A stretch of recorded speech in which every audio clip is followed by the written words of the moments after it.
Okay fine. அப்போ நாங்கள் start பண்ணுவோம். இன்றைக்கி என்ன பார்க்க போகிறோம் அப்படின்றால், நாங்கள் எங்களோட ஃபர்ஸ்ட் டைமுக்காக எம்சிக்யூ செய்துக்கிட்டு இருக்கிறோம். அப்படி தானே நான் சொல்லியிருந்தேன் உங்களுக்கு ஆன்லைனில் 100 எம்சிக்யூ செய்து தருவேன் அப்படின்னு சொல்லி.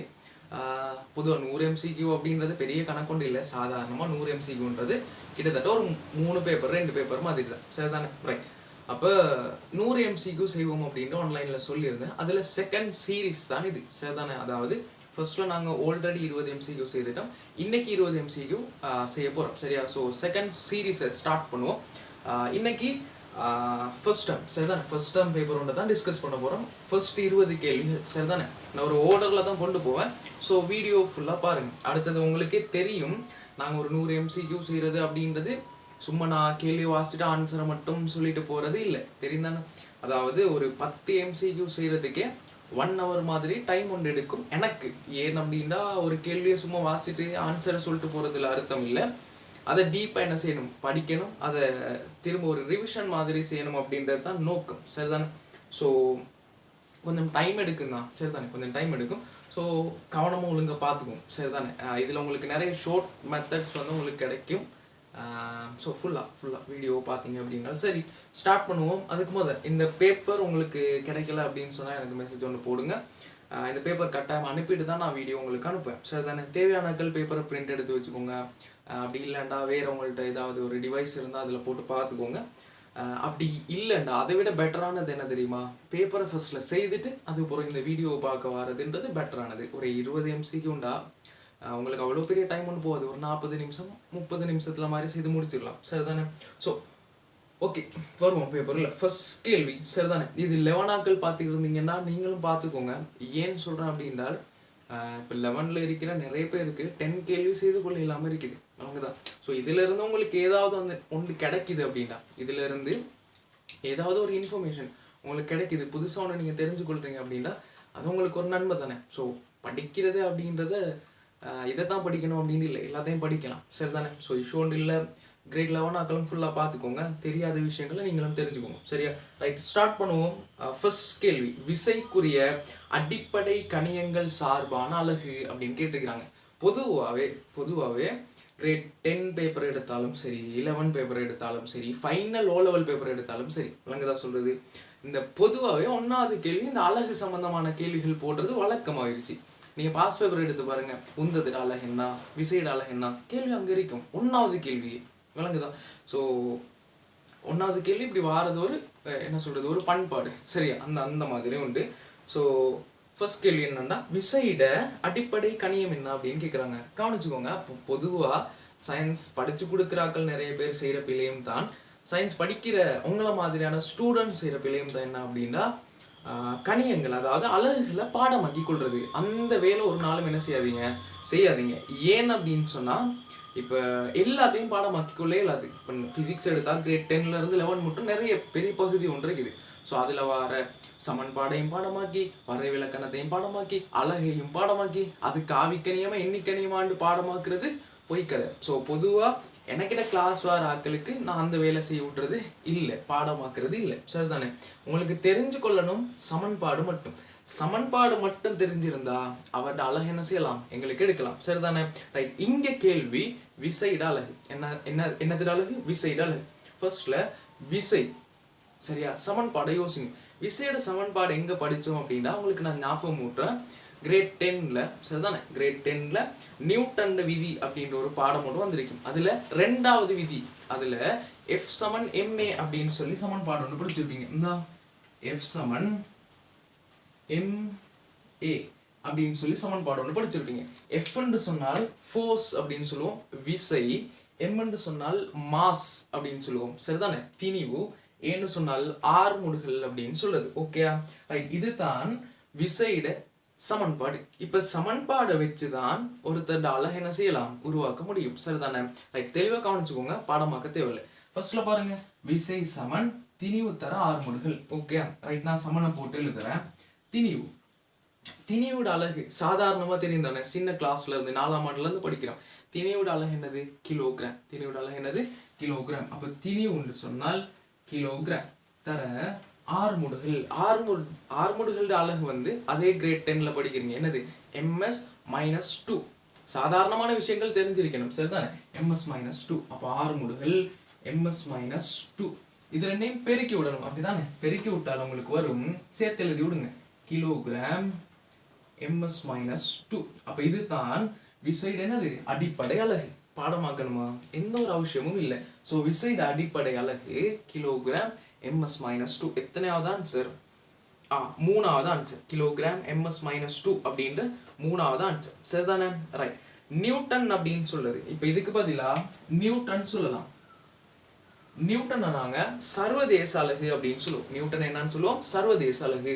பொதுவா பயன்படுத்துறது நியூட்டன் தான். ஆனா அடிப்படை அலகு தானே கேள்வி. ஸோ அடிப்படை அலகு கேட்டிருக்கிறாங்க. ஸோ அடிப்படை அலகுண்டா இந்த மாதிரி எடுக்கிறது. இந்த விசை சம்பந்தமான சமன்பாட்டை சொன்னது யாரு? நியூட்டன். அப்ப அவருக்கு ஒரு மரியாதை கொடுக்கணும் அப்படின்னு சொல்லி வச்சதுதான் கேபிட்டல் N அப்படின்ற லெட்டர். இது சர்வதேச அலகு, சரிதானே? ஸோ அடிப்படை அலகுக்கும் சர்வதேச அலகுக்கும் வித்தியாசம் தெரிஞ்சிருக்கணும். அடிப்படை அலகுண்டா இந்த மாதிரி சமன்பாட்டில இருந்து எடுப்போம். சர்வதேச அலகுண்டா அந்த சமன்பாட்டில இருந்து வார அலகு இல்லாம இன்னும் ஒரு அலகு இருக்கு.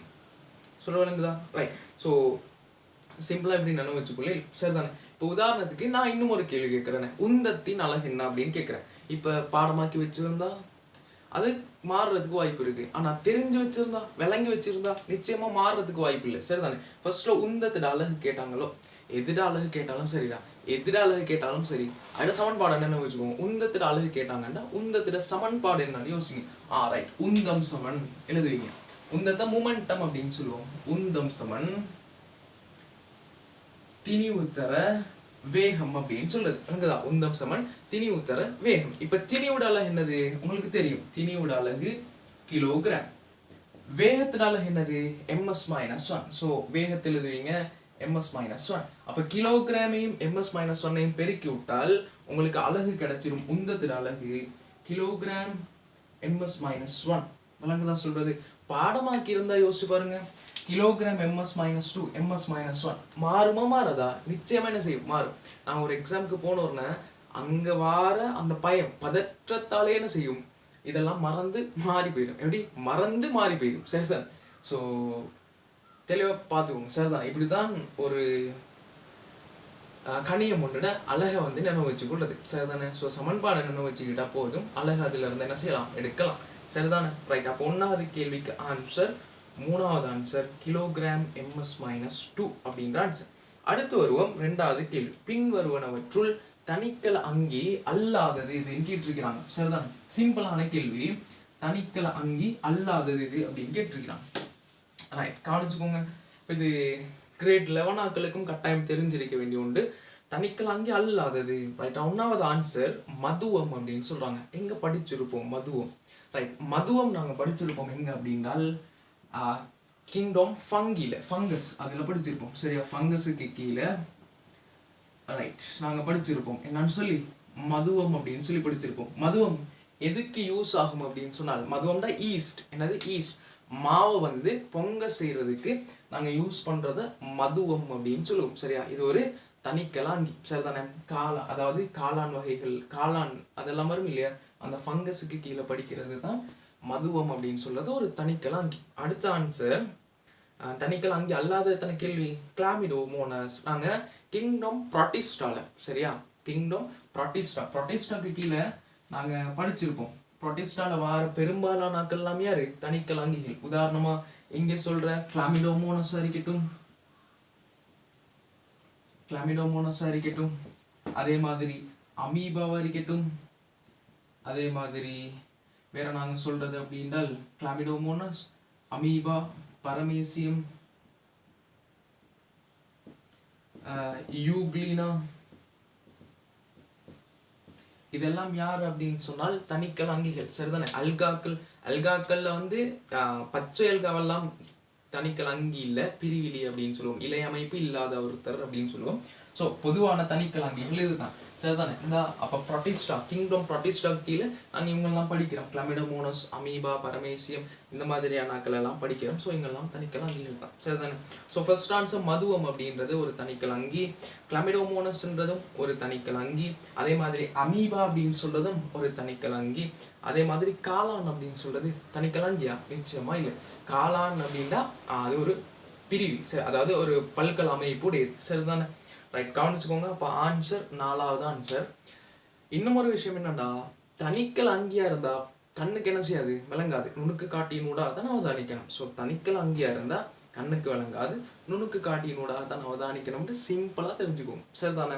இப்போ காலநிலம் கண்ணுக்கு விளங்குது, ஸோ தனிக்கல் அங்கியா இருக்கிறதுக்கு வாய்ப்பு இல்லை. பொதுவான அறிவை வச்சும் இந்த கேள்விக்கு என்ன செய்யலாம், ஆன்சர் எடுக்கலாம். ஸோ எத்தனாவது ஆன்சர், 4வது ஆன்சர். அடுத்தது, மனித உடலில் திணிவின் அடிப்படையில் அதிகளவு காணப்படும் மூலகங்களை ஏறுவரிசையாக கொண்ட கூட்டம் எது அப்படின்னு கேட்குறாங்க. சரிதானே? அதாவது நாங்கள் கிரேட் 10 யூனிட் 1ல படிச்சிருப்போம், மனித உடல்ல மூலகங்கள் இருக்குது. சரிதானே? மனித உடல்ல மூலகங்கள் இருக்குது. உதாரணத்துக்கு நாங்கள் சொல்றது அப்படின்னா, அதிகளவாக காணப்படுற மூலகங்களுக்கு கீழே நாங்கள் சொல்லலாம் யாரு, கார்பன், ஐதரசன், ஆக்சிஜன், நைதரசன், இந்த மாதிரியானாக்கள் அதிகளவா இருக்கிறாங்க. அது இல்லாம கல்சியம், பாஸ்பரஸ், சல்ஃபர், மக்னீசியம், இரும்பு, இந்த மாதிரியான மூலகங்களும் இருக்குது. சரியா? இதுதான் பிரதானமாக காணப்படுற 4 மூலகங்கள். இப்ப கேள்வி என்னன்னா, மனித உடல் இருக்கு இல்லையா, இந்த மனித உடல்ல இந்த 4 பேர்ல யார் அதிக அளவு காணப்படுவாங்க, யாரு குறைவா காணப்படுவாங்க அப்படின்றத என்ன செய்யணும், தெரிஞ்சிருக்கணும். சரிதானே?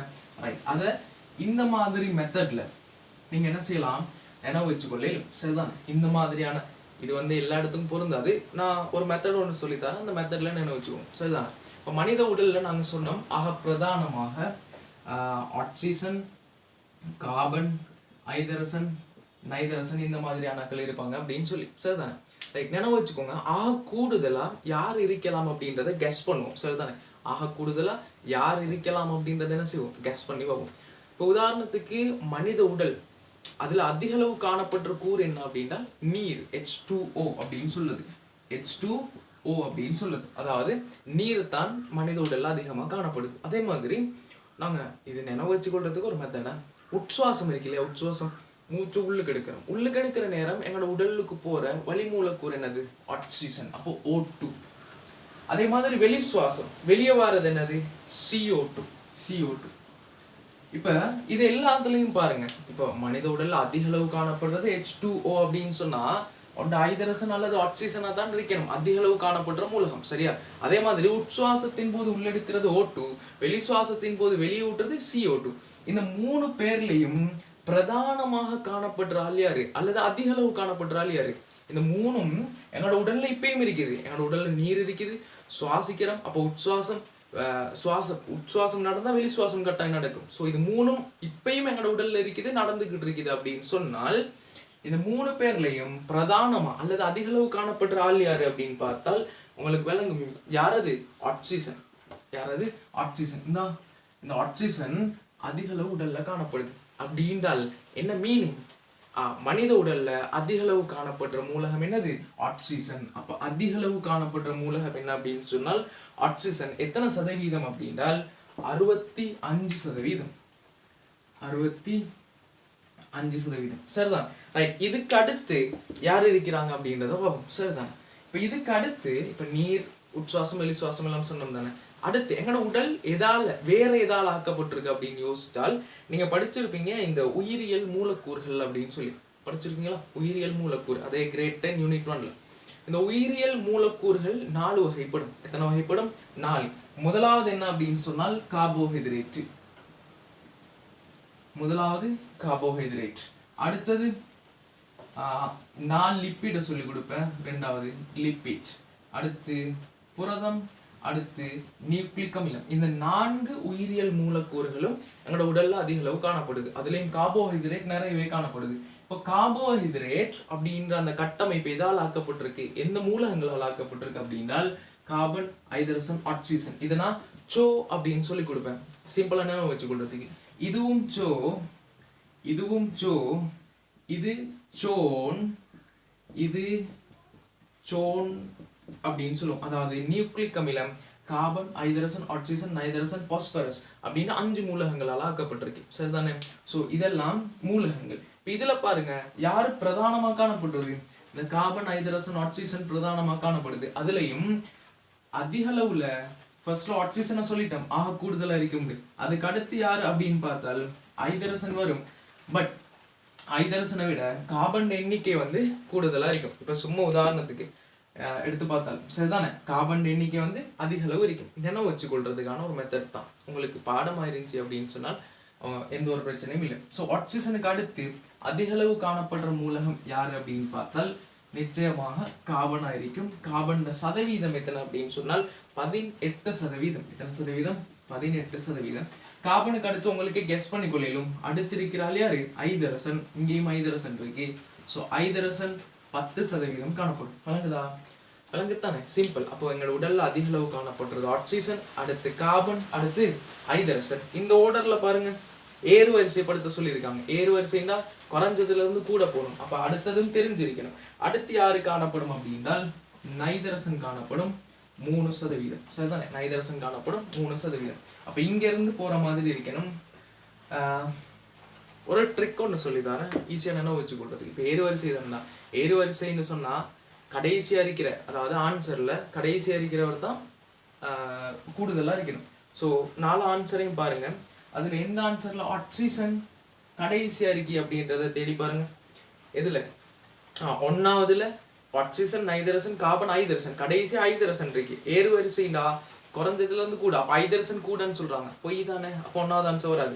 2ஆவதுலையும் 3ஆவதுலையும் பாருங்க, ஆன்சர்ல கடைசி ஆக்சிஜன் இருக்கு அப்படின்ற ஆக்சிஜன் அதிக அளவுன்னு சொல்றாங்க. அப்ப 1ஆவது ஆன்சரையும் 4ஆவது ஆன்சரையும் நார்மலாவே என்ன செய்யலாம்? கேன்சல் பண்ணிடலாம். எனக்குதான் 1ஆவதையும் 4ஆவதையும் நார்மலா கேன்சல் பண்ணிடலாம். இப்போ உங்களுக்கு 2, 3 2 ஆன்சர் தான் இருக்கும். இதுல கண்டுபிடிக்கிறது பெரிய கஷ்டம் இல்லை. ஆக கூடுதலா ஆக்சிஜன். ஆக்சிஜனுக்கு அடுத்து யாரு? கார்பன். 2லையும் அப்படிதான் இருக்கு. கார்பனுக்கு அடுத்து ஐதரசன். ஸோ எத்தனையாவது ஆன்சர் வரும்? 3ஆவது ஆன்சர் வரும். ஏன்னா நைதரசன், ஐதரசன், கார்பன், ஆக்சிஜன் அப்படின்னு சொல்ற 3ஆவது ஆன்சர் வரும். சிம்பிளா நினைவு வச்சுக்கோங்க. சரிதான்? சிம்பிளா நினைவு வச்சுக்கோங்க. உடல்ல அதிக அளவு காணப்படுறது நீர். சுவாசத்தின் போது ஆக்சிஜன் வருது, வெளி சுவாசத்தின் போது கார்பன் டை ஆக்சைடு வருது. இது எல்லாத்துலயும் பொதுவா இருக்கிறது ஆக்சிஜன். ஸோ அதிக அளவு ஆக்சிஜன் இருக்கு. சரிதானே? அடுத்து எங்களோட உயிரியல் மூலக்கூறுகள் கார்போஹைட்ரேட், லிப்பிட்ல இதுல அதிக அளவு காணப்படுறது யாரு அப்படின்னு சொன்னால் கார்பன். அது 18%. வழங்குதா? அதுக்கு அடுத்து ஐதரசன், அடுத்து நைதரசன். நைதரசன் நாங்க ஒரே ஒரு இடத்துல தான் பார்த்தோம். எங்கது? 2 இடத்துலன்னா புரதத்திலையும் நியூக்ளிக் அமிலத்திலையும் பார்த்தோம். ஸோ அது கொஞ்சம் குறைவா இருக்கு. அது 3% அப்படின்னு வச்சுக்கோங்க. சரிதானே? இதுதான் பாயிண்ட். தேவையான விஷயங்கள் என்ன செய்யுங்க, எழுதிக்கோங்க. அடுத்த கேள்விக்கு போ. ஓகே, அடுத்ததுக்கு வருவோம். 4ஆவது கேள்வி. குளுக்கோஸ் பிளஸ் எக்ஸ், அது ரெண்டும் சேர்ந்து, அதாவது குளுக்கோஸும் எக்ஸும் சேர்ந்து மோல்டோஸையும் நீரையும் உருவாக்குதான். இங்க எக்ஸுக்கு பொருத்தமான ஆள் யார் அப்படின்னு கேட்குறாங்க. கவனிச்சுக்கோங்க. இந்த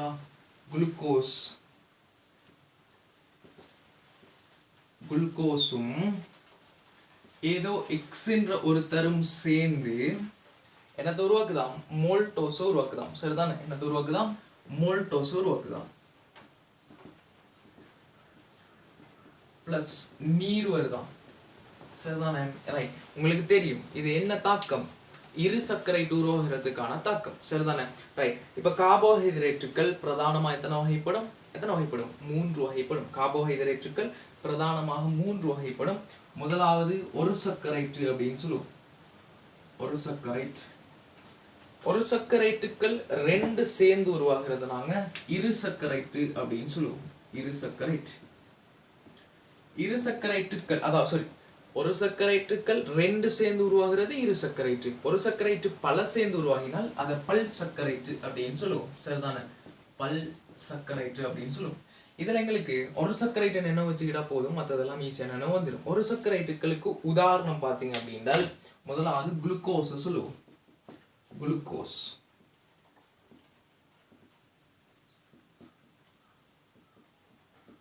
அடுத்து 3 ஒரு சர்க்கரைட்டு. ஸோ சிம்பிளா நினைவு வச்சுக்கொள்ளும்.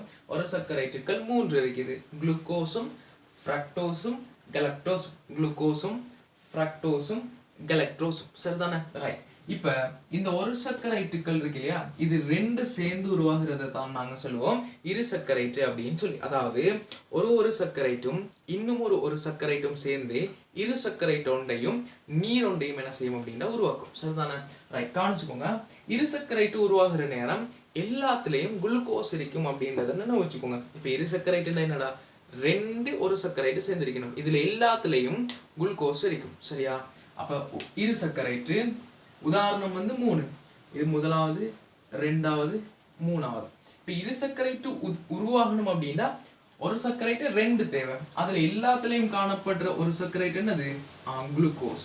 அப்ப இதுலயும் குளுக்கோஸ் இருக்கும், ரெண்டாவதுலயும் குளுக்கோஸ் இருக்கும், மூணாவதுலயும் குளுக்கோஸ் இருக்கும். சரிதானே? இந்த இது ஒரு சர்க்கரைட்டு இன்னும் ஒரு சர்க்கரைட்டு சேர்ந்தா இது சர்க்கரைட்டு உருவாக்கும். சரிதானே? ஈஸியா என்ன வச்சுக்கொள்ளலாம் பாருங்க. குளுக்கோஸும் அங்க இருக்கிற முதலாவது உதாரணம் யாரு? குளுக்கோஸும். அப்போ குளுக்கோஸும் இன்னும் ஒரு குளுக்கோஸும் சேர்ந்து உருவாக்குறத நாங்க சொல்லுவோம் மோல்ட்ரோஸ் அப்படின்னு சொல்லுவோம்.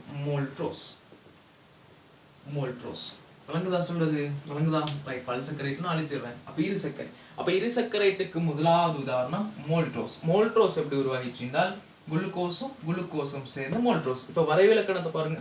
ஒரு சர்க்கரைட்டும் சேர்ந்து என்னத்தை உருவாக்கும்? இரு சர்க்கரைட்டையும் பிளஸ் நீரையும் உருவாக்கும். சரியா? அப்போ மோல்ட்ரோஸ் உருவாகிறதுக்கு 2 பேர் தேவை.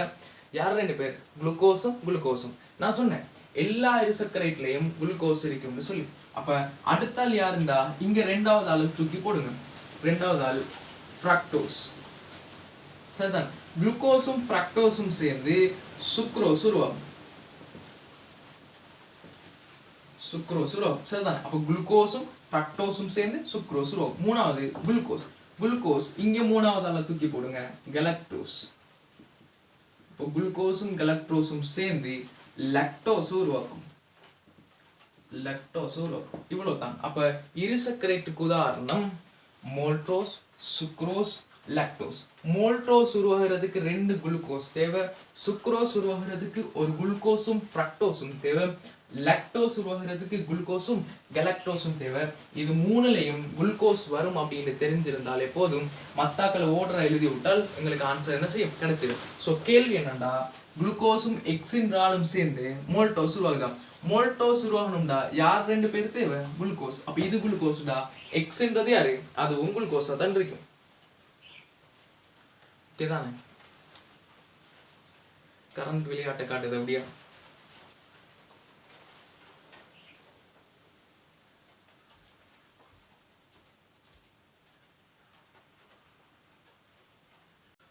Okay fine. அப்போ 4வது, அதாவது நாங்கள் 4வது கேள்வி செய்திருந்தோம். 4வது கேள்விக்கான ஆன்சர் என்ன அப்படின்னு சொன்னால் குளுக்கோஸ் ஆன்சர். சரிதானே? அதாவது குளுக்கோஸும் சேர்ந்து தான் என்ன உருவாக்கும்? மோல்ட்ரோஸை உருவாக்கும். சரிதானே? ரைட். அடுத்த கேள்விக்கு போவோம். விலங்கு உடலில் சேமிப்பு உணவாக கார்போஹைட்ரேட் சேமிக்கப்பட்டுள்ள வடிவம் என்ன அப்படின்னு கேட்டிருக்கிறாங்க. சேம் தான். நாங்கள் பார்த்தோம், ஒரு சர்க்கரைட்டு பார்த்தோம், இரு சர்க்கரைட்டு பார்த்தோம். அதே மாதிரி இப்போ பல் சர்க்கரைட்டு பார்க்க போகிறோம். யாரை பார்க்க போகிறோம்னால் பல் சர்க்கரை. ரைட். பல் சர்க்கரைட்டுக்கள் பிரதானமாக எத்தனை இருக்கும்? பல் சர்க்கரைட்டுக்கள் அதுவும் 3 தான். யாரு? முதலாவது செல்லுலோஸ் அப்படின்னு சொல்லுது. பல் சர்க்கரைட்டுக்கு முதலாவது உதாரணம் என்னது? செல்லுலோஸ் அப்படின்னு சொல்லுவோம். இந்த செல்லுலோஸ் எங்க காணப்படும் அப்படின்னா, நீங்க படிச்சிருப்பீங்க, இந்த தாவரக்களம் இருக்கு இல்லையா? தாவரக்களத்துல களச்சுவர் இருக்கு. அந்த களச்சுவர் ஆக்கப்பட்டுள்ள கூறுகள்ல பிரதான கூறுகள்ல ஒன்று யாரு அப்படின்னு சொன்னால் செல்லுலோஸ். சரிதானே? ஸோ பல்சக்கரைட்டுக்கு முதலாவது உதாரணம் என்னன்னா செல்லுலோஸ். பல்சக்கரைட்டுனா என்ன? ஒரு சர்க்கரைட்டு நிறைய சேர்ந்து உருவாகிறது. அப்ப செல்லுலோஸ் அப்படின்றது தாவரங்கள்ல களச்சுவர்ல காணப்படும். மார்க் பண்ணி வச்சுக்கோங்க. 2வது யாரு அப்படின்னு சொன்னால் மாப்பொருள் அப்படின்னு சொல்லுவோம். நாங்க உணவாக கொள்ற உருளை, கிழங்கு, ஈரப்பழம் அந்த மாதிரியான உணவுகள் என்ன செய்வோம் அப்படின்னு சொன்னால் மாப்பொருள் அடங்கி இருக்கு. சரிதானே? ரைட். அடுத்தது என்ன அப்படின்னு சொன்னால் கிளைகோஜன் அப்படின்னு சொல்றது. 3வது பல்சக்கரைட்டை நாங்க சொல்லுவோம் கிளைகோஜன் அப்படின்னு சொல்லுவோம்.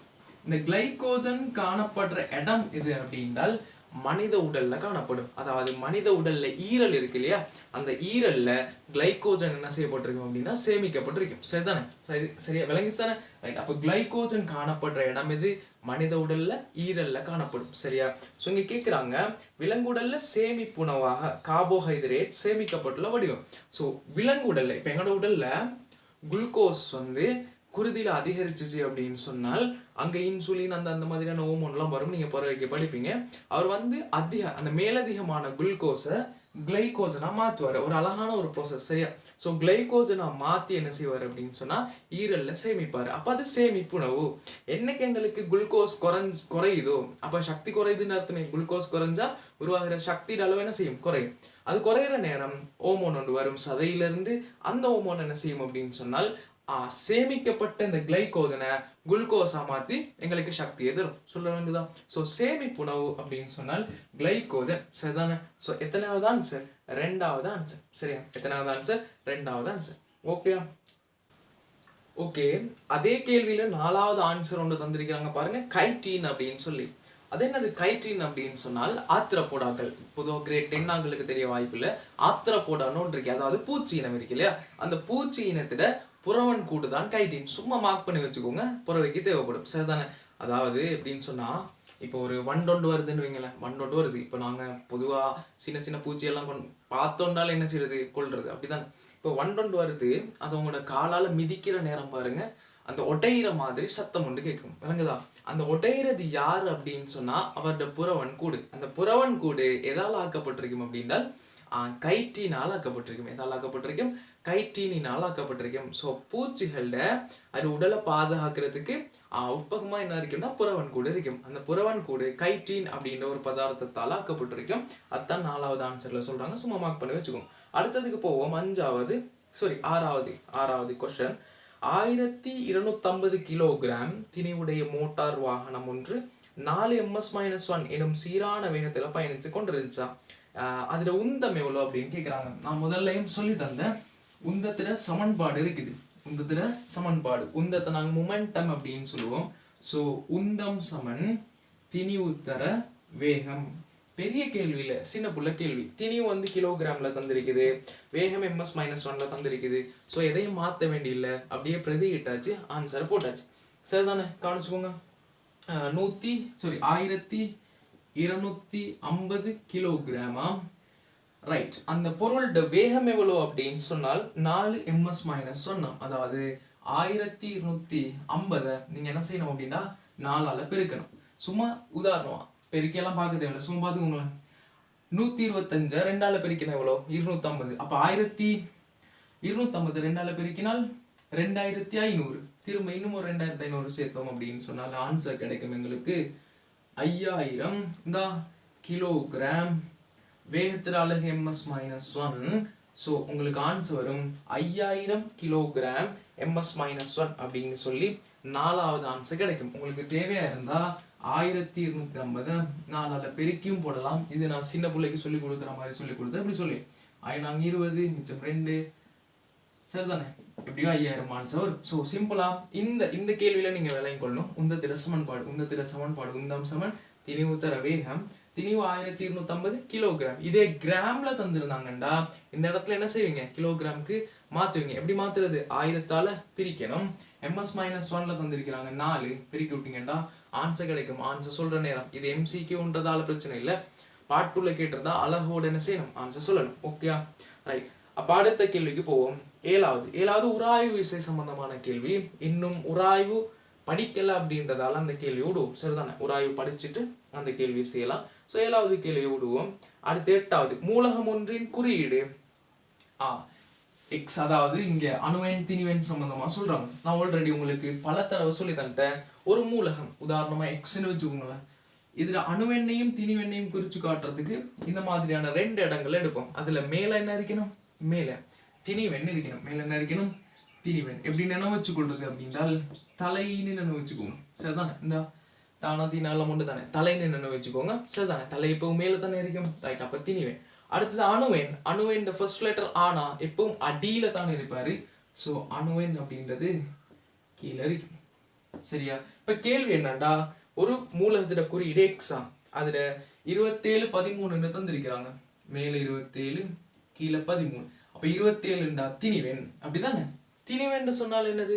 ஆல்ரெடி சொல்லி தந்திருக்கிறேன். திணிவெண் அப்படின்னு சொன்னால் புரோத்ரண்டையும் நியூத்ரண்டையும் கூட்டுத்தொகை. ஸோ இங்க எழுதுவீங்க திணிவெண் சமன் புரோத்ரன் பிளஸ் நியூத்ரன். சரியா? ரைட். இந்த 13ன்றது என்னது? அணுவெண். விளங்குதா? அதாவது புரோத்ரன்களோட எண்ணிக்கையை நாங்க அணுவெண் சொல்லுவோம். ஸோ புரோத்ரன் எண்ணிக்கை எதுக்கு சமன்? அணுவெண்ணுக்கு சமன். விளங்குதா? புரோத்ரன் எண்ணிக்கை எதுக்கு சமன்? அணுவெண்ணுக்கு சமன். சரிதானே? ரைட். புரோத்ரன் எண்ணிக்கை இப்போ ஒருத்தருக்கு புரோத்ரன் 10 அவர்ல காணப்படுற இலத்திரன் எத்தனை? 10. ஸோ புரோத்ரன் எண்ணிக்கை எதுக்கு சமன் அப்படின்னால் இலத்திரன் எண்ணிக்கைக்கு சமன். எதுக்கு சமனா இருக்கும்? இலத்திரண்ட எண்ணிக்கைக்கு சமனா இருக்கும். சரிதானே? ஸோ இது ஆல்ரெடி சொல்லி தந்தது இலத்திரண்ட எண்ணிக்கை. ஸோ நாங்கள் இதை எப்படி சொல்லுவோம்? அணுவின் சமன் புரோத்திரன் எண்ணிக்கை சமன் இலத்திரன் எண்ணிக்கை அப்படின்னு சொல்லுவோம். சும்மா தேவையானது மார்க் பண்ணியாச்சு. ரைட், கேள்விக்கு வரும். எக்ஸ்ட வலுவளவு என்னன்னு கேட்குறாங்க. கவனிச்சுக்கோங்க, வலுவளவு கண்டுபிடிக்கிறதுக்கு 2 ஷார்ட் மெத்தட் இருக்குது. ஒன்று அவரோட கூட்டம் என்னன்னு பார்க்கலாம். சரியா? ரைட். அப்படி இல்லைண்டா இலக்ட்ரான் நிலையம் இப்போ எழுதியாச்சு, இறுதி ஓட்டில் எத்தனை இருக்குன்னு பார்த்தாச்சு, அதுதானே அவரோட வலுவளவு. சரிதானே? ரைட். இப்போ கவனிச்சுக்கோங்க, எக்ஸ்ன்ற மூலகத்துல அணுவெண் எவ்வளோ? சரி, அணுவெண் 13. அணுவெண் 13ண்டா எக்ஸ் அப்படின்ற அந்த அணுவுல காணப்படுற புரோத்திரன் எண்ணிக்கை என்ன? நாங்க இப்பதான் சொன்னோம், ஒருத்தர் அணுவெண் அவரோட புரோத்திரன் எண்ணிக்கைக்கு சமனா இருக்கும். அவருக்கு இருக்கிற புரோத்திரன் எண்ணிக்கை இலத்திரன் எண்ணிக்கைக்கு சமனா இருக்கும். இது ஒரு தியரிடா, நினைவு வச்சுக்கொள்ளும். இப்ப திணிவென்று சொன்னா புரோத்திரன் பிளஸ் நியூத்திரன் நினைவு வச்சுக்கொள்ற மாதிரி நான் சொல்லி தர ஒரு தியரி தான் அணுவெண் சமன் புரோத்திரன் எண்ணிக்கை சமன் இலத்திரன் எண்ணிக்கை. தேவையானக்கள் எழுதிக்கோங்க பார்ப்போம். அணுவெண் சமன் புரோத்திரன் எண்ணிக்கை சமன் இலத்திரன் எண்ணிக்கை. சரிதானே? ரைட். அப்ப அணுவெண் 13டா புரோத்திரன் எண்ணிக்கை 13. 13 புரோத்திரன்டா எத்தனை இலத்திரன்? 13 இலத்திரன். இலத்திரன் தெரியும் அப்படின்டா இலத்திரன் நிலையம் எழுதலாம். சரிதானே? இலத்திரம் தெரியும்டா இலத்திரன் நிலையம் என்ன செய்யலாம்? எழுதலாம். 13டா 2 8 3 எழுதுவீங்க. அவ்வளவுதான். 2 8 3. ரைட். இப்ப இவருடைய இறுதி ஓட்டுல எத்தனை இலத்திரன் இருக்குது? 3. சந்தோஷமா இருக்குமா? இல்ல. ரைட். இவருக்கு 2 பாதை இருக்கும். ஒன்று 5 கடை வாங்கி 8ஆக மாறுறது, அப்படி இல்லைன்னா 3 இலக்குறது. இது ஈஸி. 3 இலக்குறது ஈஸி.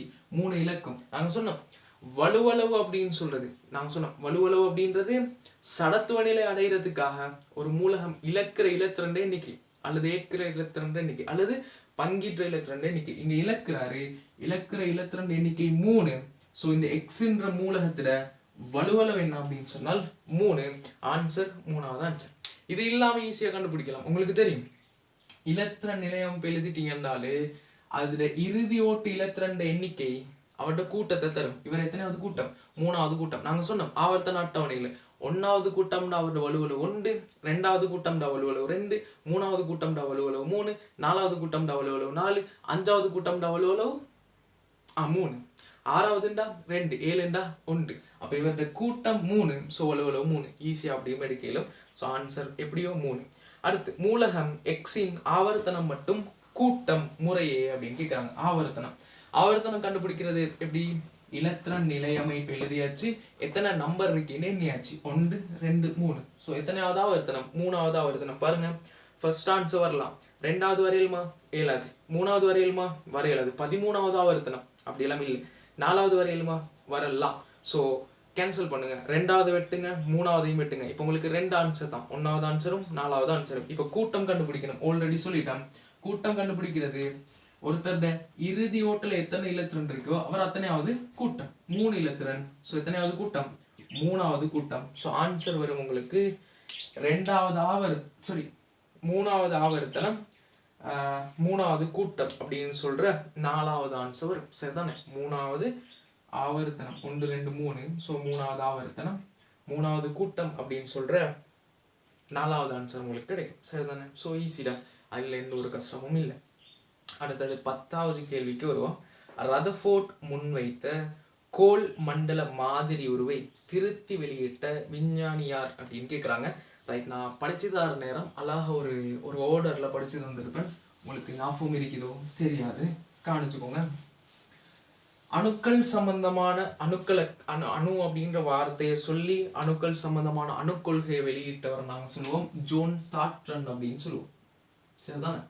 ஜோன் தாட்டன் தான் அட்டம் அப்படின்ற பெயரை வச்சாரு. பெயரை வச்சுட்டு உலகத்துல இருக்கிற சகல சட பொருட்களும் அணுக்களால் ஆனது அப்படின்னு சொன்னாரு. அணுக்களை ஆக்கவும் முடியாது, அழிக்கவும் முடியாது, அப்படியெல்லாம் கதைகள் சொன்னாரு. ஸோ அணுன்றதை கண்டுபிடிச்சது ஜோன் தாட்டன். இல்லை தாட்டன். ரைட். ஜோன் தாட்டன் அணுன்ற வார்த்தையை சொன்னதுக்கு போறோம் அணு சம்பந்தமா நிறைய பேர் ஆராய்ச்சி செய்யறதுக்கு ஸ்டார்ட் பண்ணாங்க. அதுல 1வது வந்தது யாரு அப்படின்னு சொன்னால் எங்களோட இந்த புடிங் மாமா. சரிதானே? யாரு? புடிங் மாமா அப்படின்னு சொல்லுவாங்க. யார் அதை? J Thomson. ஸோ அடுத்த வார விஞ்ஞானி யாரு அப்படின்னு சொன்னால் ஜே தாம்சன்.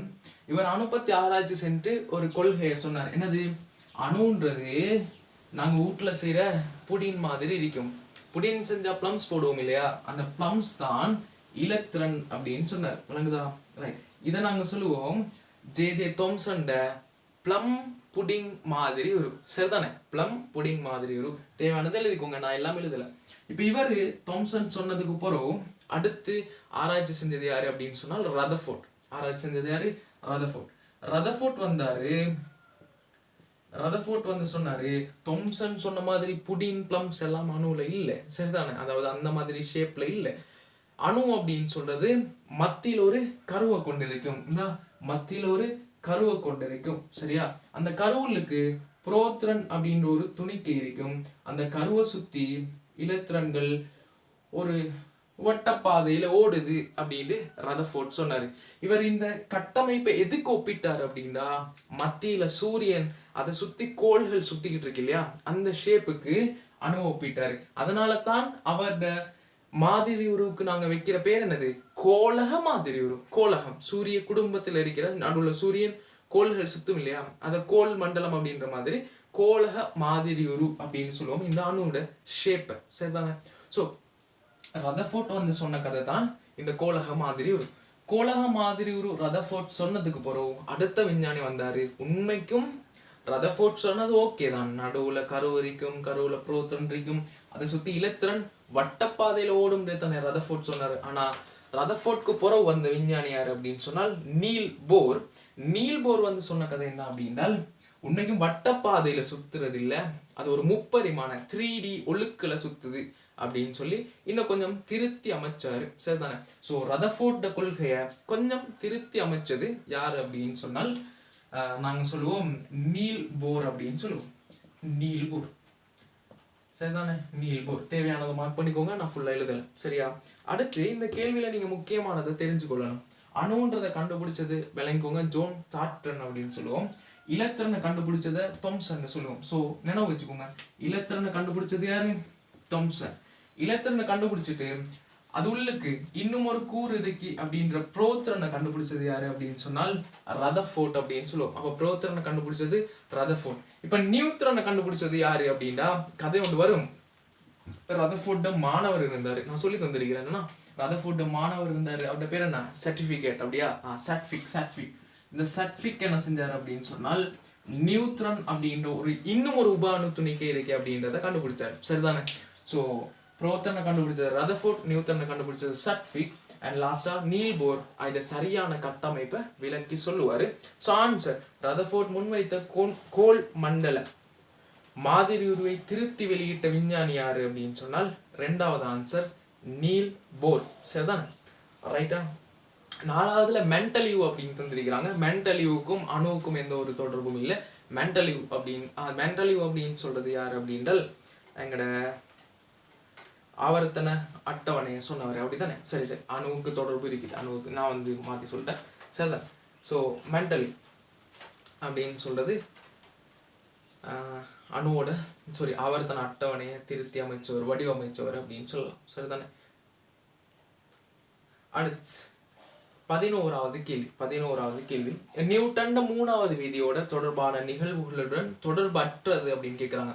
ரைட். நியூட்டன் 3 விதிகள் சொல்லியிருப்பாரு. முதலாவது என்ன விதி? ரைட், புறவிசை, அதாவது சமப்படுத்தாத விசை ஒன்று பிரயோகிக்கப்படாத வரைக்கும், சரியா? சமப்படுத்தாத விசை ஒன்று பிரயோகிக்கப்பட்டால் அன்றி, அதாவது பிரயோகிக்கப்படாத வரைக்கும் ஓய்வில் இருக்கிற பொருள் ஓய்விலே இருக்கும், இயங்குற பொருள் சீரான வேகத்தில் இயங்கும் அப்படின்னு சொன்னாரு. ஓவர் டீப்பான அதுக்கு போகல. ரெண்டாவது விதி என்ன அப்படின்னு சொன்னால் F=ma. ரெண்டாவது விதி, அதாவது ஒரு பொருளில் ஏற்பட்ட ஆர்முடுகள்ன்றது திணிவுக்கு ஒரு பொருளில் ஏற்பட்ட ஆர்முடுகள் அப்படின்றது விசைக்கு நேர்விகித சமனாகவும் திணிவுக்கு நேர்மாறு விகித சமனாகவும் இருக்கும் அப்படின்றது F=ma. அடுத்தது மூணாவது, ஒவ்வொரு தாக்கத்துக்கும் எதிரானதும் சமமானதுமான மறுதாக்கம் ஒன்று இருக்கும், சரிதானே? ஒவ்வொரு தாக்கத்துக்கும் எதிரானதும் சமமானதுமான மறுதாக்கம் ஒன்று இருக்கும். இதை நான் ஓவர் டீப்பா விளங்கப்படுத்தல, சுமன் மேலோட்டமா சொல்றேன். முதலாவது ஆன்சர், இயங்கும் பேருந்து ஒன்றை தடுப்பை பிரயோகிக்க முன்னோக்கி பயணித்தல். இப்போ ஒரு பஸ்ல போயிட்டுக்கிட்டு இருக்கீங்க அப்படின்னு சொன்னா, சரிதானே? பஸ்ல போயிட்டு இருக்கீங்க, திடீர்னு பிரேக் அடிச்சுட்டாங்க அப்படின்னா முன்னோக்கி வீசப்படுவோம் இல்லையா? அதுக்கு ரீசன் என்ன அப்படின்றத சும்மா மேலோட்டமா சொல்லித்தரேன், விளங்கினா எடுத்துக்கோங்க, இல்லாட்டி விட்டுருவோம். இப்போ ஒருத்தர் பஸ்ல போயிட்டுக்கிட்டு இருக்கிறாருன்னு வச்சுக்கோங்களேன். பஸ்ல போயிட்டுக்கிட்டு இருக்கிறார், சரியா? இப்போ பஸ்ல நின்றுக்கிட்டே உட்காந்து போறாருன்னு வைங்களா, கவனிச்சுக்கோங்க. பஸ் வந்து இயங்கிக்கிட்டு இருக்கேன்னு தானே சொல்றாங்க. இயங்குற பஸ்ஸுக்கு என்ன இருக்கும்? ஒரு வேகம் இருக்கும். அப்ப இயங்குற பஸ்ஸுக்கு ஒரு வேகம் இருக்கும். அதை நாங்க வி எடுப்போமே. பஸ் இயங்குற நேரம் பஸ்ல உட்கார்ந்தோ நின்றுகிட்டோ இருக்கிறார்கள் நாங்களும். சரி, நாங்க நின்றுகிட்டோ உட்கார்ந்தோ இருப்போம். பஸ்ஸோட தொடர்புல தானே இருப்போம். ஸோ எங்களுக்கும் என்ன இருக்கும் அப்படின்னால் ஒரு வேகம் ஒன்று இருக்கும். சரியா, ஒரு வேகம் இருக்கும். நியூட்டன்ட முதலாவது விதி என்ன சொல்லுதுண்டா, ஒரு பொருள்ல வெளியில இருந்து ஒரு புறவிசை வராத வரைக்கும் அந்த பொருள் ஓய்வுல இருந்தா ஓய்வுல இருக்கும். இந்தா இது இப்போ ஓய்வுல இருக்கு, நான் எந்த ஒரு விஷயம் கொடுக்கல, ஓய்வுல இருக்கு. இப்ப திடீர்னு வந்து நான் புறவிசை ஒன்று கொடுத்தேன்னா அசையுது. விளங்குதா? அப்ப நியூட்டன் சொன்னது இதுதான், சமப்படுத்தாத விசை, அதாவது ஒரு புறவிசை தாக்காத வரைக்கும் ஒரு பொருள் ஓய்வுல இருக்கும். இயங்குற பொருள் இயங்கத்தான் என்ன செய்யும்? இயங்கிக்கிட்டு இருக்கும். இப்படித்தான் பஸ் ஒன்று ஒரு வேகத்துல போகுதுண்டா உள்ளுக்கு இருக்கிற எங்களுக்கும் ஒரு வேகம் இருக்கும். இப்ப எங்களோட உடல்ல ஒரு வேகம் இருக்குது. ஸோ எங்களோட உடல் எப்படி விரும்பும் அப்படின்னா, நியூட்டன்ட முதலாவது விதிப்படி தெளிவாக கேட்டுக்கோங்க. நியூட்டன்ட முதலாவது விதிப்படி இயங்குற எங்களோட உடல் எப்படி விரும்பும்டா, தொடர்ச்சியா இயங்க தான் விரும்பும், ஓய்வுல இருக்க விரும்புறது இல்லை. சரிதானே? கவனிச்சுக்கோங்களேன். அப்ப இயங்கிக்கிட்டு இருக்கிற எங்களோட உடல் தொடர்ச்சியா இயங்க தான் விரும்பும். இப்ப திடீர்னு பஸ்ஸுக்கு பிரேக்க போட்டுட்டாங்கண்டா பஸ்ட வேகம் குறையும் தானே. பஸ்ட வேகம் என்ன செய்யும்? குறையும். பிரேக் ஃபுல்லா இது பண்ணி பஸ்ட வேகம் 0 ஆகிருச்சுன்னு வச்சுக்கோங்க.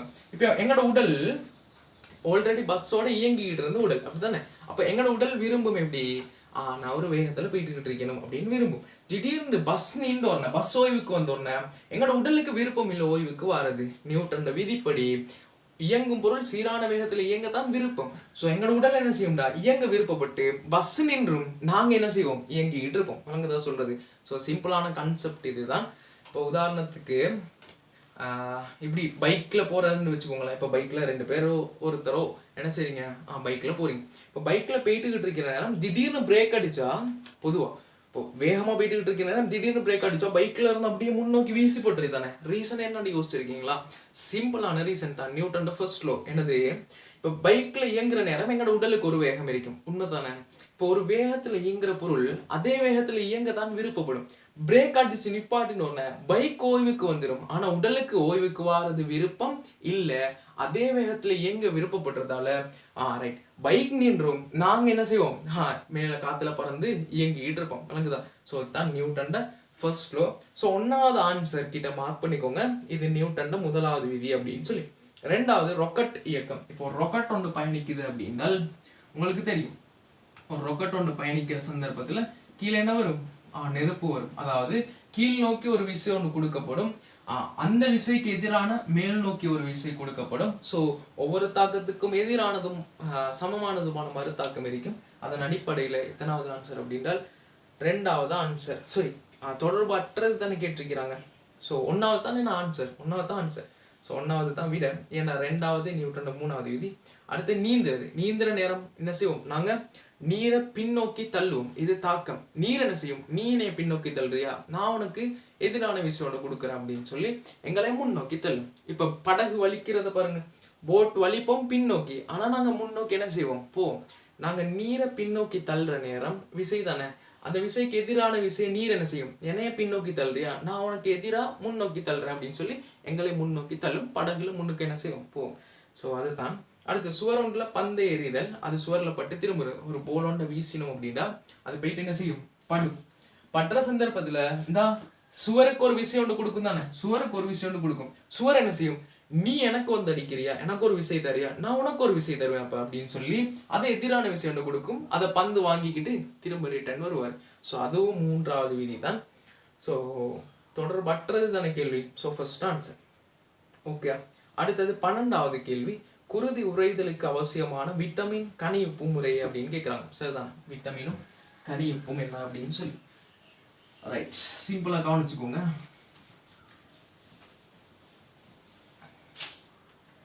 விட்டமின்கள் பிரதானமாக எத்தனை வகைப்படும் அப்படின்னா 2 வகைப்படும். விட்டமின் பிரதானமா 2 வகைப்படும். சரிதானே. ஒன்று நீரில் கரைபவை, நீரில் கரை. அடுத்து என்ன அப்படின்னு சொன்னால் நீரில் கரையாது. அப்ப விட்டமின்கள் பிரதானமா எத்தனை வகைப்படும்? 2. ஒன்று நீர்ல கரையும், அடுத்தது நீர்ல கரையாது. சரிதான். இப்ப நீர்ல கரைகிறது யாரு அப்படின்னு சொன்னால் விட்டமின் பியும் விட்டமின் சியும். இதை எப்படி நினைவு வச்சுக்கொள்ளணும்? பர்த் சர்டிஃபிகேட் நினைவு வச்சுக்கணும். சும்மா உதாரணத்துக்கு இப்போ பர்த் சர்டிஃபிகேட் எடுத்து தண்ணியில் போட்டா ஊறி இது இல்லை, கரையும் இல்லை, ஊறி போயிருந்தானே, இல்லாமல் இருந்தானே, அந்த மாதிரி பிசி விட்டமின் பியும் விட்டமின் சியும் நீரில் என்ன செய்யும்? கரையும். ஸோ அப்படின்னு வச்சுக்கோங்க. அடுத்தது நீரில் கரையாதது அப்படின்னு சொன்னா நான் அதுக்கு ஒரு உதாரணம் ஒன்று சொல்லி தருவேன். எப்படி கடையில் வாங்குறது என்ன செய்யாது? நீரில் கரையாது. எப்படி கடையில் இப்போ போயிட்டு வாங்குறோம் இல்லையா, விட்டமின் இ வாங்குறோம், விட்டமின் இ வாங்கி தலையில் பூசுகிறோம், அப்படியெல்லாம் செய்கிறோம் தானே, அல்லது குடிக்கிறோம். ஸோ விட்டமின் இ வந்து அப்படி செய்கிறாங்க. இப்போ கடையில் தான் விட்டமின் இ வாங்கிட்டு வரீங்க. விட்டமின் கேயும் இருக்குது, அதுவும் என்ன செய்யாதுன்னா நீரில் கரையாது. அப்போ சிம்பிளாக நான் சொல்லி கொடுப்பேன், கடையில் வாங்குறது என்ன செய்யாது?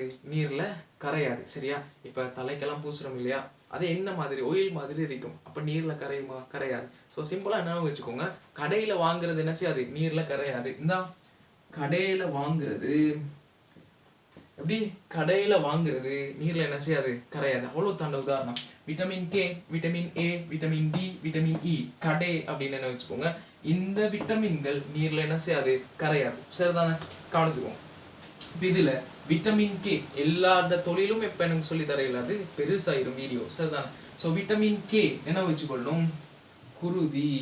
இப்படி என்ன வச்சுக்கோங்க, குருதி உறைதல் என்ன செய்யும் அப்படின்னு சொன்னால் தாமதமாகும். குருதி உறைதல் என்ன செய்யும்? தாமதமாகும். சரிதானே? சிம்பிளா என்ன வச்சுக்கோங்க. இதை மாதிரி எல்லாத்துக்கும் சொல்லி கொடுப்பேன். விட்டமின் பி, விட்டமின் சில இருந்து எல்லாத்துக்கும். இப்போ விட்டமின் பி அப்படின்னா பெரி பெரி நோய் அப்படின்னு சொல்லி கொடுத்துருப்பேன். ஸோ எல்லாத்துக்கும் நிமோனிக் ஷார்ட் நோட் இருக்குது. இப்போ எல்லாத்தையும் சொல்லி தர இல்லாது, தேவையானது மட்டும் சொல்லி தரேன். விட்டமின் கே அப்படின்னா குருதி உறைதல் என்ன செய்யும்? தாமதமாகும். இப்படின்னு என்ன வச்சுக்கோங்க. ஸோ இந்த குருதி உறைதலுக்கு அவசியமான விட்டமின்ல ஒன்று எது? Vitamin K. அப்ப தேடி பாருங்க விட்டமின் கே வார ஆன்சர் எது அப்படின்னு சொல்லி. ஒன்னாவதுல விட்டமின் கே இருக்குதா? இல்ல. அப்போ ஒன்னாவது ஆன்சரை கேன்சல் பண்ணுங்க. ரெண்டாவதுல இருக்குதா? ஓ இருக்குது, கொஞ்சம் வச்சுக்கொள்வோம். மூணாவதுல பாருங்க விட்டமின் கே இல்ல. நாலாவதுல விட்டமின் கே இல்ல. அப்ப மூணையும் கேன்சல் பண்ண ஆன்சர் எது? ரெண்டாவது ஆன்சர். அப்ப கால்சியம் கேட்டிருக்கிறாங்க இல்லையா, கனியுப்பையும் தரட்டாம். சரிதானே? குருதி உறைதலுக்கு முக்கியமான கனியுப்பு எதுன்னா கால்சியம். நினைவு வச்சுக்கோங்க. சரிதானே? ஸோ விட்டமின் கே, கனியுப்பு, கால்சியம் அப்படின்ற ரெண்டாவது ஆன்சர். சரிதானே? ரெண்டாவது ஆன்சர். ஒரே ஒரு பாயிண்ட் தான் தெரிஞ்சுக்கிட்டோம். குருதி உறைதல் தாமதமாகும், விட்டமின் கே குறைஞ்சா. அப்ப விட்டமின் கேன்றது உடலுக்கு அத்தியாவசியம். சரிதானே? ஒரே ஒரு பாயிண்ட தெரிஞ்சோம், ஆன்சர் கிடைச்சிருச்சு. எத்தனாவது ஆன்சர்? ரெண்டாவது ஆன்சர்.